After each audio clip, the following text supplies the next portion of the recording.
Friends, army విమానంకి ప్రమాదం, 10 మంది అధికారులు మృతి. ఈ విషయాన్ని తెలియాలంటే కనుక వీడియో కంప్లీట్గా చూడండి. అప్పుడే మీకు కంప్లీట్ ఇన్ఫర్మేషన్ ఏంటో అర్థమవుతుంది. అదేవిధంగా ఆర్మీ విమానంకి ఎందుకంత ప్రమాదం జరిగిందనే విషయం మీద మీరు కూడా లైక్ అని కామెంట్ చేయండి. లైక్ అని కామెంట్ చేయడం వల్ల ఈ విషయాన్ని మనం చాలామందికి తెలియజేసే వాళ్ళు అవుతాం. అసలు ఆర్మీ అధికారులు ఎందుకు అంతలా చనిపోయారు, అసలు ఏం ప్రాబ్లం వచ్చిందా విమానానికి అనే విషయాలు పూర్తిగా మనం వీడియోలో తెలుసుకుందాం. ఫ్రెండ్స్, ప్రతిరోజు ఎక్కడో ఒకడ ఏదో ఘటన జరుగుతూ ఉంది.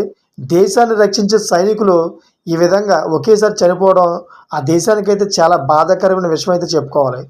ఒకేసారి 10 మంది ఆర్మీ అధికారులు చనిపోవడం అంటే ఆ దేశానికి చాలా శోకసంద్రమైన విషయం అని చెప్పాలి.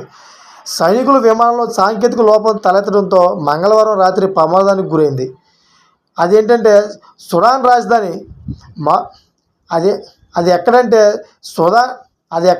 సుడాన్ రాజధాని కార్మూన్ సమీపంలో వాది సిడ్నీ ఎయిర్ బేస్ నుంచి విమానం బయలుదేరుతుండగా కుప్పకూలిపోయింది. టేకాఫ్ అవుతుండగా ఫ్లైట్ ఒకసారిగా క్రాష్ అయ్యింది. విమానంలో ఉన్న 10 మంది ఆర్మీ అధికారులు అదేవిధంగా పౌరులు మరణించారు. ఈ ప్రమాదంలో అనేక ఇళ్ళు దెబ్బతిన్నాయని ప్రత్యక్ష సాక్షులు చెబుతున్నారు.